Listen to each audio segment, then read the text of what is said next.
some campuses are very, very large in a bigger city environment, and some are more in a rural setting. And so we kind of lean into the executive directors and the decision makers of the campus to see how involved that they want us. But we'll do intimate design sessions where they can, pull palettes together and they get a vote. Sometimes it's just informative. Right? If they're informed, most of the time residents aren't as resistive to the change in the design. It's just being heard. So I've seen it very successful with change and when renovations start occurring and happening, when they put us as the face from the get-go. From the jump, they get us in front of them. We are part of letting them know what's going on. Bridge the Gap in 3, 2. Welcome to Bridge the Gap Podcast, the senior living podcast with Josh and Lucas. A great day here in Boston at LeadingAge National Conference 2025. I've got a great friend and an awesome guest on the show today. I want to welcome Keri Moore of 828 Design. Welcome to the show. Good to be here. So exciting. So it is exciting. We're here in the conference center. It's like 1 million square feet. It's huge. It's a big show this year. Big show. You're here with your twin sister, Kalissa, and she's manning the booth right now because you guys are hustling. We are. I think it's better when I'm not at the booth because a minute that I walk away, she's got a lead coming in. So I said, maybe it's best if I'm not at the booth. I don't know about that, but No. It is best that you're here on the Bridge Gap Network today because there has been a lot of changes in 2025. The momentum has shifted. And you have been on the front lines of this. Mm-hmm. Development is way down, right? Yes. But repositions, acquisitions, and renovations are way up. Yes. And that is a big topic of conversation here at the convention for LeadingAge. Obviously, this is life plan communities. These are CCRCs. This is the not-for-profit side of the industry. For many of our listeners understand that, but there's a lot of listeners out there that really don't understand there's two sides to the industry. Oh, yeah. And this is a very big side. It is. And huge. A big conversation. So today we're going to be diving into what these life care plan communities are looking at when they're thinking of expanding, when they're thinking of reimagining these spaces. We're going to talk about FF&E. We're going to talk about AI. We're going to talk about a lot of different things. And so let's just dive right in. Sure. You are a senior living focused designer and do a lot of work on the not-for-profit side of the industry. Mm-hmm. What are some of the challenges that some of these legacy campuses face when they're looking to stay modern and stay competitive? Being competitive is the biggest question on everybody's mind. They don't have the bankroll or cash flow that some of these for-profit investors and competitors that are renovating next door to. So I think, the partners that we join with and operators that we try to really encourage and use their dollars wisely is to kind of position them not with just like the standard remodel that you see of like, let's just replace your dining furniture. Let's do a 1-for-1 replacement, which I think has been historically what the dollars were used for. It's like, well, there's carpet here. Let's replace the carpet. We've got a sea full of dining chairs. We need 150 more dining chairs. And so, not every campus can afford to knock down walls, move the barriers because they can't have an architect. They can't pay for a big contractor. So it's really the last couple of years has been heavy interiors. And so we tried to redesign and reprogram inside the walls and inside the structure by diversifying the types of furniture that we put in, integrating lounge seating into dining rooms, using their existing spaces just with finish applications to create new program spaces that they can't fully renovate. So we really try to see what the market's doing and repurpose those spaces at an affordable cost.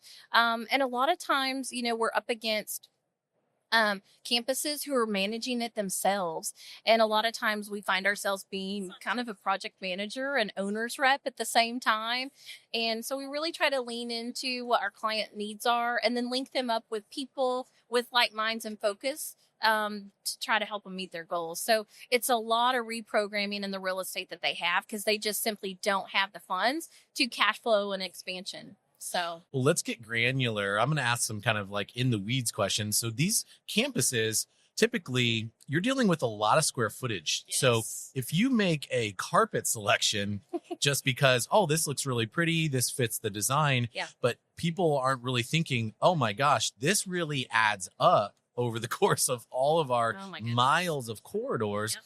Walk us through, like, hey, should it be carpet tile? Should it be plank? Should it be this carpet? How do we balance this budgetary necessity, but also hitting the design intent on a durable product? So we try to keep, a lot of the really great carpets out there that don't feel like office carpet, are like $45-$50. That's material cost, not including demolition and the installed labor to put it in. So we really try to find the biggest bang for their buck and isolate those areas. So you may have a custom inset, not really custom, but it feels custom, right? With a really high dollar material carpet.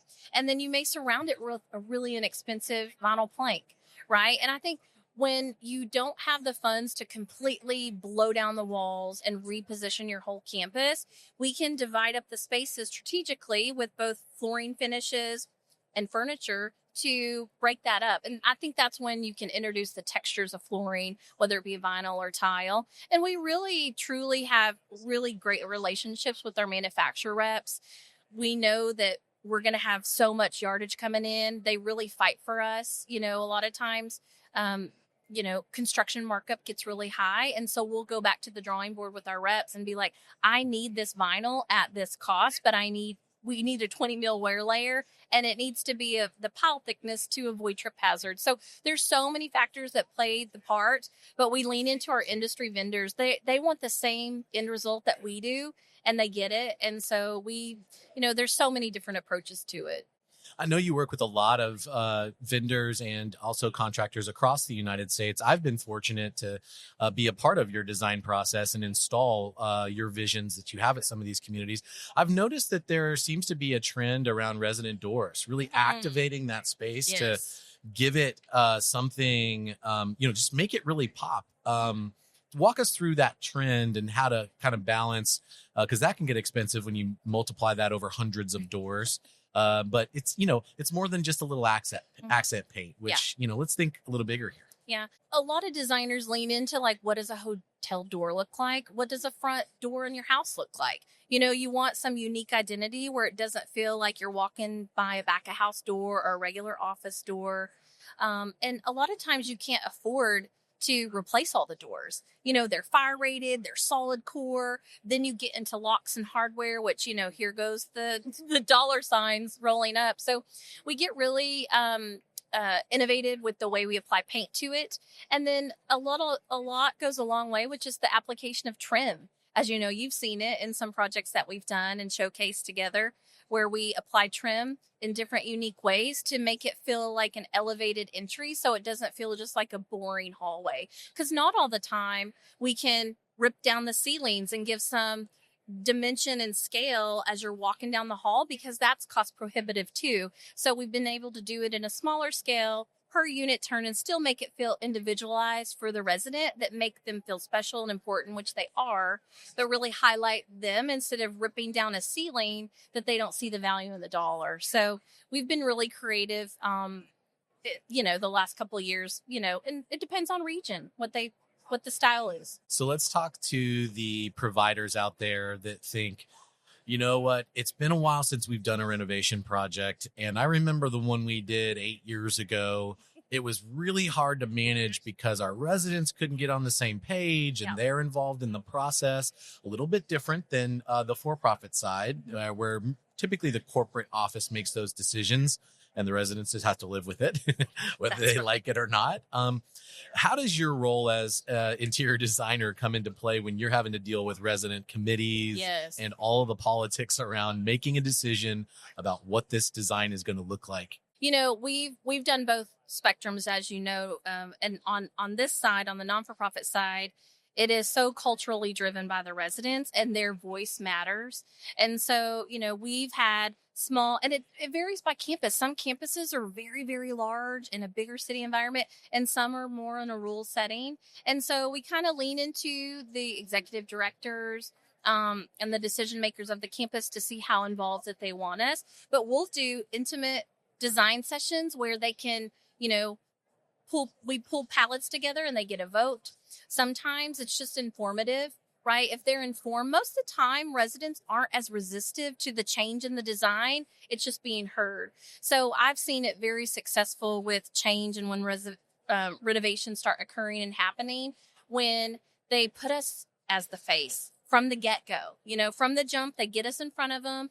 We are part of letting them know what's going on so they feel heard. We can listen to them, even though maybe decisions are being made in the background. Sometimes we pivot and adjust from what we hear. But I think if we can get involved in the very start of it, make them feel and have them be integrated and involved in those decisions, or they're listening to what's being made, it goes much easier for the contractors in the field once change starts happening. At Bridge the Gap, we follow the data trends in the marketplace very heavily, typically really because of one of our key sponsors is Nick Map, and they have all the data for the industry.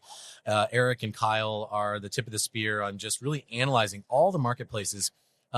Eric was here and we got to sit down with him, and I was really shocked by one of these statistics.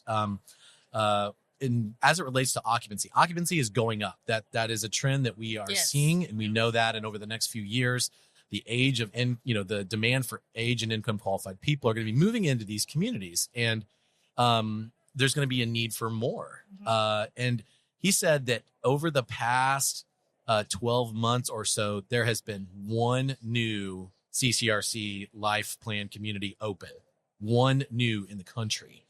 And so that begs the question. What are the existing campuses focused on? Yeah. And so I want to pick your brain when they're looking at their campus, and they may not, think like we're going to redo everything, but they're looking at these individualized specialty projects where they say, we want to take this specific space and we want to reimagine what this is and make this a big feature of our community. Are you seeing a trend in these types of projects? What we're seeing trend-wise for these big CCRCs is these campuses have aged in place. And, a lot of some of the future planning that we're seeing with some current development projects that we're working on currently is a lot of their existing independent living may swap licenses and go to AL and future build for IL. But in the interim, until that happens, we're starting to see signature restaurants, chef-inspired vibes, and, everybody's trying to catch up to the trends that we started building before, prices got a little bit too high and COVID kind of wrecked the economy. But they're really leaning into something signature that maybe can start drawing in the public earlier on, and a platform where they can host events to keep that funnel coming in for prospective residents. I think that's huge. And in the forefront of every marketing team out there is, how can we stay connected to the community, and what space can we flex to make sure that happens, and we can harvest that and kind of really nurture that relationship. I think that's the biggest thing, is keeping that connection to community and keeping that marketability current. It's huge. Absolutely. So talking about cost, to your point, costs have gone up on just about everything. And this is the world that we live in. And FF&E is no different, right? Gone are the days for the chair that costs a couple $100. I was in a community recently and looking at some of the new chairs and stuff. And I think I heard somebody say that chair was $750 just for this chair that was in the dining room or whatever. And I thought, oh my goodness, this is insane. This is getting out of control. Yeah. How does a provider out there really balance, hey, we really do need a refresh. We need new tables, new chairs. We need to activate some of these spaces. Yeah. How do you help them walk through that process of budgeting and planning? It's kind of different. We look at the performance first. A lot of the cost-driven dining chairs are the biggest cost, in my opinion, because the sheer quantity. Just like when you're renovating units, it's the quantity that adds up. It may not be an expensive material, but with the sheer quantity. So that's kind of the test, right? Is where's your budget at? We used to do a lot of budgeting, and the high cost dining chair was a wood chair.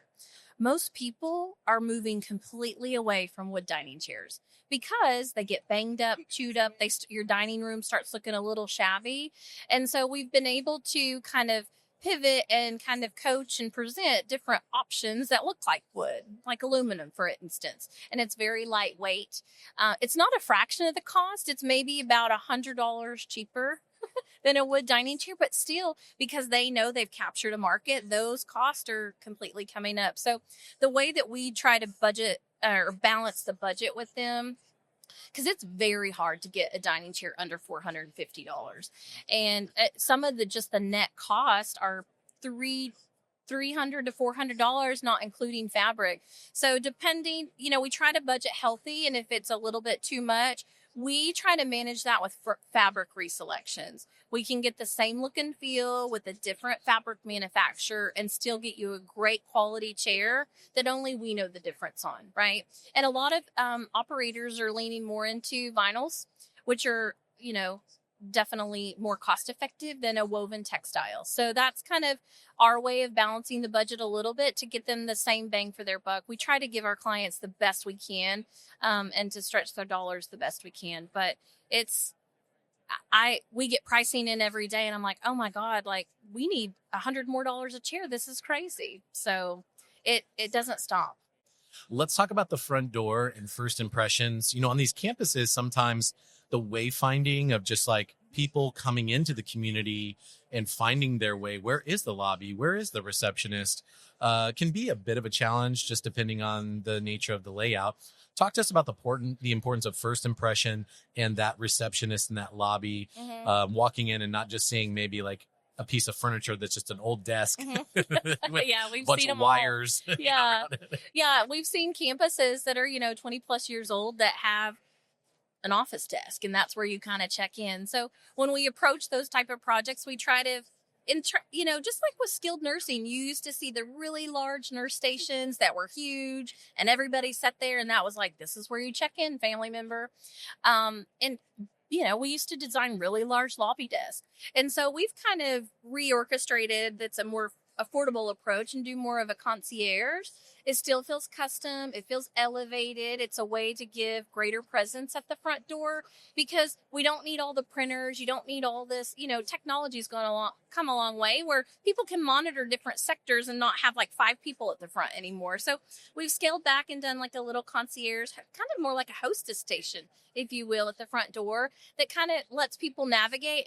And we really, truly try to activate the front door. We want someone walking in to feel like there's life and there's activity and there's a great culture and presence. You need that for a campus to survive. And so we try to scale the foot back a little bit to really put bistro and lounge and different opportunities for life engagement at the front door. I think it's key. Yeah, it's nice to walk in and actually see the residents using some of those spaces, enjoying them. You get to envision, I can see myself here enjoying this with others. Yeah. And different levels of care yield a different first impression, and we navigate around that. But I think it's the first impression is the most important thing for somebody to come back and put a deposit in. So as we round out the conversation, obviously your entire career has been focused on senior living. There's a multitude of design options out there, and there's other verticals, and hotels look very sexy and multifamily is exciting and things like that. Why do you think... You don't think senior living sexy? I think it's exciting. It's exciting. It is very exciting. And this has been your focus for your career. Why is it important when people are looking at future projects? Why is it important to have senior living as a focus to understand the industry like that from a design perspective? If you're starting with a designer completely separate from the platform, you don't have the experiences that, you're not getting a learning curve off of us. I've come in on some projects for other resident or other campuses where they've spec'd residential textiles or, that don't perform. They don't meet flame resistance. They can't clean the fabric, or they're not at a certain double rub. It starts with the furniture, right? And performance of the furniture. Cleanability is huge. Chemical treatment ever since COVID is completely different now. So I think performance in textiles is huge. And then the other thing is, flooring. people who don't work in our platform don't understand how much there's shuffling foot traffic, and they want to spec a large format tile. And I'm like, why is this in a bathroom? Like, we need more grout joints for slip resistance because we don't want someone to fall and break a hip. We want it completely safe and universally safe. And so we really, infuse that in our designers, and you're not getting a learning curve on us and getting a liability lawsuit on you because of trip hazards. So there's a lot of different factors, and even to the fact of like putting certain textiles and finishes on a wall. Residents typically walk close to a wall in case they need to fall, if they're leaning in and need to catch themselves. And I've, seen brick walls done where I'm like, you're going to get skin tears. So we really try to think of that navigation through the campus on a daily life and what that circulation path happens to be. And we take that into consideration, and because we want our residents to feel safe, live in a beautiful environment, and not, get the liability factor away from the campus. They've got way more things to think about. Awesome. I totally agree. This has been a really fun conversation, Keri. Thank you so much for your time today. Yeah, thank you for having me. And to our listeners that want to learn more about Keri and her design team at 828 out of Austin, Texas, go down to those show notes right there and click that link to learn more. Go to btgvoice.com, download this content, and so much more. Thanks for listening to another great episode of Bridge the Gap. Thanks for listening to Bridge the Gap, a podcast dedicated to informing, educating, and influencing the future of housing and services for seniors. This show is powered by our sponsors, Align, Nick Mapp, ProCare HR, Sage, Gibson Insurance, Hamilton Captel, ServiceMaster, The Bridge Group Construction, and Salinity, and produced by Grit and Gravel Marketing. Connect with the BTG Network team and use your voice to influence the industry at btgvoice.com.